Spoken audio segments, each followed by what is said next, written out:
So I'm with former Andhra Pradesh Chief Minister, Mr. Jagan Reddy. During your tenure as Chief Minister, 2021, this deal that was signed for a power sale agreement, the allegation being that there were certain bribes that were paid to you and to others, not to you specifically. Your name is there, and Andhra Pradesh officials is mentioned. How do you explain that? There's no, my name is not mentioned anywhere. It's only that what is mentioned in that, whatever reports that at least have come to the light, it's all hearsay. And whatever I gathered, my name is not mentioned anywhere, except for the fact that Gautam Adani met me, and only after that this translated into, consummated into power sale agreement is what I think is what is broadly captured. Yeah. It mentions that you had a meeting with Mr. Adani in the month of August. What is wrong in it? In fact, I would have met Adani. Why only confine yourself only to our meeting in August? See, since 2019, after I had been elected as the chief minister, I met multiple business people. I mean, people that that's the job of that is one of the duties of the chief minister, as the head of a state, to meet business people and also address their issues. If somebody wants to come and invest in Andhra Pradesh state, if they're not going to meet the chief minister and get comfort from the fact that the head of the state is proactive, nobody would come and invest. And that is why we actually, every state is competing and organizing industrial summits, and that is why every state is competing with each other. And so you're saying there is no connection between the meeting in August and the deal that was signed with the central government organization in December? Absolutely. In fact, from 2019 to my end of my tenure, I would have met Gautam Adani at least 5-6 times. I mean, why only specify your date only as August? After August also, I would have met him multiple times, and before August also, I would have met multiple times, and I would have met so many industrialists. This is, as I've said, this is one of the duties of the chief minister as the head of the state. So that agreement that was entered into, why did you feel the need to go for 7,000 megawatts of an agreement in the solar energy sector for a 25-year period? See, basically, this has got nothing to do with Adani or anybody else. First of all, that's one very important aspect that one should never forget. See, how did this actually originate?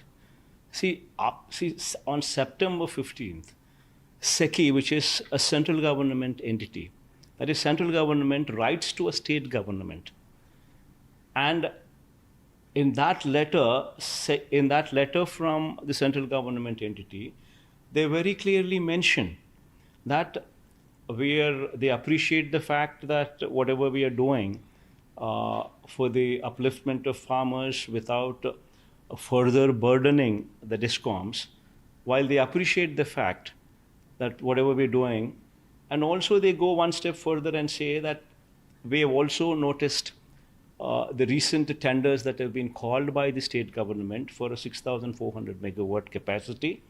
And we've also noticed that the least rate that you had obtained in those tenders was 2 rupees 49 paise. And they came forward and they said, we are willing to offer you at the same 2 rupees 49 paise, which was discovered as the least rate in your tendering process.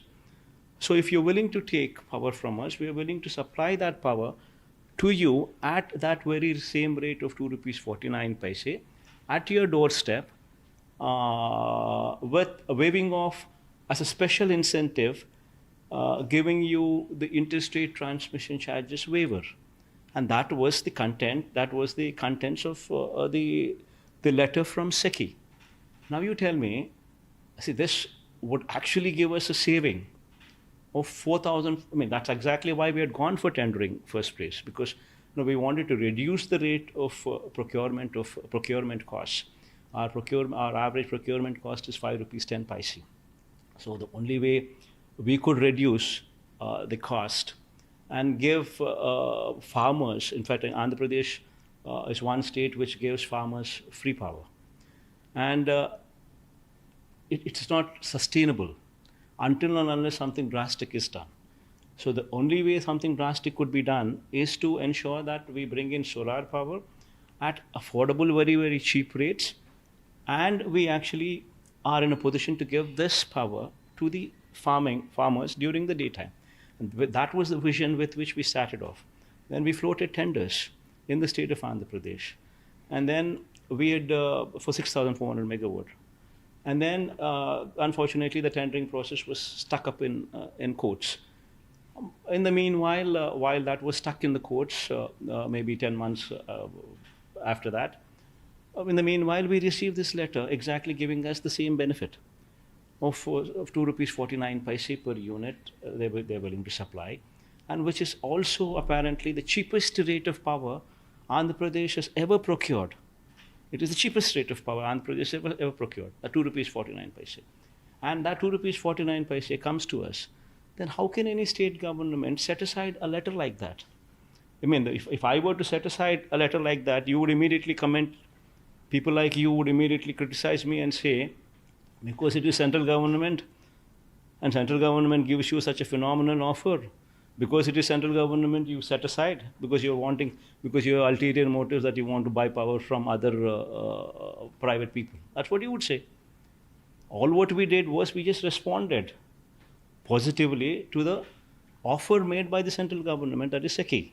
And did it also make economic sense to you that 249 you're mentioning to me is the cheapest rate historically as well for the state to buy power? But with technology changing, solar power is increasingly getting cheaper, isn't it? So that 25-year horizon still made sense? No, Ma, it's not a fact. In fact, if you were to see the numbers, only during the COVID period, you actually had a situation slightly like that. For instance, I'll give you an example also. During 2020 or so, when we had actually gone for our tendering process, similar tenders, see, basically Andhra Pradesh versus a state like Rajasthan or Gujarat is different. See, because Rajasthan and Gujarat, they have deserts. They have this desert, they have their irradiation. More conducive for solar. Irradiation levels there are very high when compared to the state of Andhra Pradesh or Tamil Nadu or any of these states, Karnataka or any of these states. So if one were to compare the plant load factors, in Rajasthan or in Gujarat, you would actually find 23.5% plant load factor versus Andhra Pradesh, 17 to 18%. Andhra Pradesh, Karnataka, maybe Tamil Nadu also is also one and the same 17-18% versus 23.5% plant load factors in Rajasthan and Gujarat. So, but the fact is, if power is because of this factor, if our lowest discovered rate in 2020 during the same COVID period, if one were to see, if our lowest discovered rate in our tenders were 2 rupees 49 paise, maybe in Rajasthan or maybe in Gujarat, because of these irradiation levels which are high there in those states, maybe you would actually come across in those days maybe 2 rupees also. But then 2 rupees if it is generated there and consumed there. But this 2 rupees becomes 4 rupees by the time this power from Rajasthan or Gujarat reaches our state because of interstate transmission charges. The interstate transmission charges alone are approximately more than 4 lakh rupees per megawatt per month, which when it is translated to per month, when it's translated to per unit, it actually becomes close to 1 rupee 98 paise to be more precise. 1 rupee 98 paise to 2 rupees per unit. Just the interstate transmission charges alone. So if one were to generate power in Rajasthan at even say 2 rupees, by the time the power reaches Andhra Pradesh or Tamil Nadu or Karnataka, it would be 4 rupees plus because of this interstate transmission charges. And also another thing that you had asked, that rates would come down as you go by, as the time increases, as the technology goes by, is what technology is upgraded or God knows, whatever you spoke about. It's not so. See, during those, in 2020 when the tenders were called for in Rajasthan then or Gujarat then, was approximately 2 rupees. But the recent tenders once again called for during the recent in March 2024. And there was also one more tender in January 2024 also in Gujarat alone during in these desert prone areas ranged from 2 rupees 62 paise to 2 rupees 72 paise. And even the other states have bought it at a higher rate, is what you had mentioned in your presentation. Yes. In fact, even this power, while we had bought at 2 rupees 49 paise, the same very power coming under the same very project was also bought by Tamil Nadu at 2 rupees 61 paise, Orissa at 2 rupees 61 paise, and Chhattisgarh, also which is Congress ruled state, also at 2 rupees 61 paise, 12 paise more than what we had bought. You spoke about the manufactured linked, linking this power purchase to manufactured link, which is incentivizing in that sense, make in India thing. Is that one of the reasons why there was an obligation also on the state government's part to buy it, renewable energy? There is a component, isn't it, of your power basket that you must have? See, one thing is one very important aspect is, Atmanirbhar is something what the vision of the Prime Minister, which actually makes a lot of sense, because our dependence on China, our dependence on imported solar panels would have to come down. Until and unless it's manufactured within the country, indigenous production takes place, you would never see a situation where solar panel rates come down. So in order to promote indigenous solar power generation, that is manufacturing based incentives were put forth. And this project apparently happens to be one of those projects coming under that Atmanirbhar or local manufacturing capacities, which apparently comes under the special incentive category, where if they were to manufacture power, the interstate transmission charges would be waived off. And that SECI, through this project, is off. I mean, it's not just our state; it was offered to every state. Why Tamil Nadu? Why did Tamil Nadu pick up? Why did Orissa pick up? Why did Chhattisgarh pick up? And if not me, SECI also would have written letters to so many other states also. So you're saying it's an initiative that was started with a PSU at the center and came to the state government, and in order to save your discoms the kind of financial stress that they're already under, that's the reason you made a choice, and there is no third party involvement in this. Absolutely. In fact, I was I was one chief minister who was just positive to the idea. If not me, somebody else also would have picked it up. It's all a matter of I was concerned because it's a process which was going on in our state for quite some time. We wanted to reduce rates. We called for tenders ourselves for 6,400 megawatts. So we were actually pursuing legal battles there. So there is no scope for incentivizing you in that sense. Nobody can incentivize me. The only factor is this is an understanding between central government and the state government. There is no third party for anybody to even speak of such language. See, if you were to see the power sale agreement which happened on 1st December 2021, I received a letter from SECI on 15th September 2021. Then the process was initiated, and then subsequently, after the entire process was cleared out, the state government doing due diligence, constituting a committee, and then the power department coming with a report, and they also talking to SECI officials, and all these happening, and then the cabinet clearance, and then the AP ERC also clearing the proposal. And all this process took place, and by the time it reached, it was 1st December. So literally the entire process was literally followed. And you're saying that it's only when it's a higher rate that someone needs to ask you to, or any government or leader to buy it, whereas this is coming at the lowest rate, and therefore there is no scope for anyone else to want to make you buy it.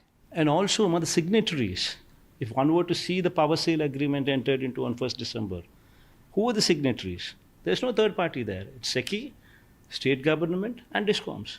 Where do you have any third party? SECI sells us the power. DISCOMs pay the money to SECI. That is where it ends, as far as we are concerned.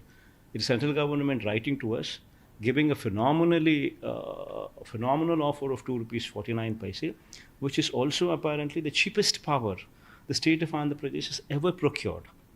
And with interstate transmission charges waiver being part of their letter, also being part of their power sale agreement later, which took place.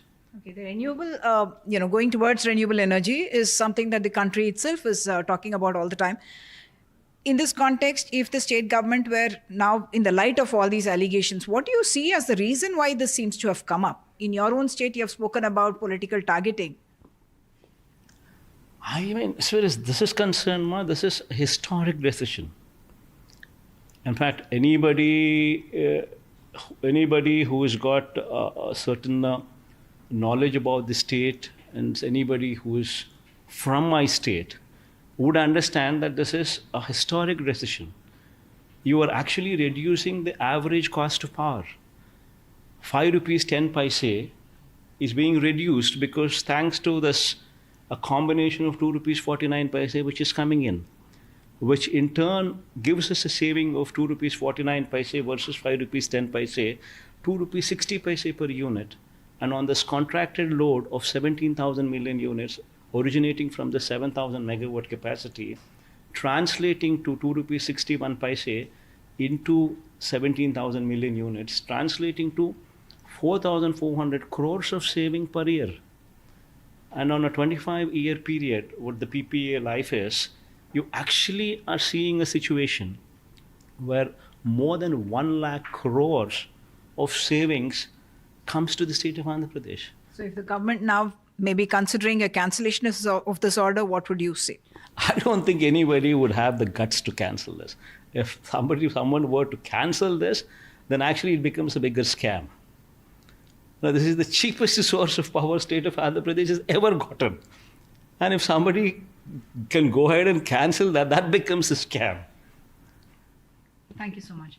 So the government certainly has this mission saying that they are going to have about 500 gigawatts of renewable energy. That's the target till 2030. As of now, we have hardly about 180 gigawatts that we have under renewable energy, and hardly half of that is still met. And therefore, the manufacture-linked power in the renewable sector, something very, very critical for the country. In Vijayawada, with camera person Nagraju, Uma Sudhir, NDTV.